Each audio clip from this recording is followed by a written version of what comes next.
Okay, so yun, tapos na tayo magpasalamat kay Sir Mark 1. Okay, Alex Leto, sinaka, PC mo gawa mo, update. So nakapagtanim po ako, yan.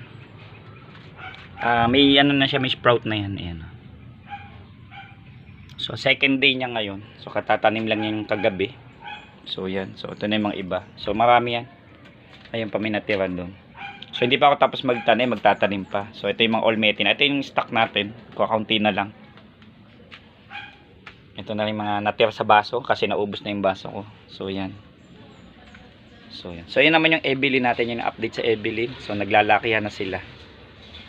Okay. So mamaya tatanong, papakita ko bakit, anong dahilan bakit ako nag-romaine. Siyempre bukod sa libre yung binigyan na seeds from Cavite Hydroponics. Siyempre kaya yan.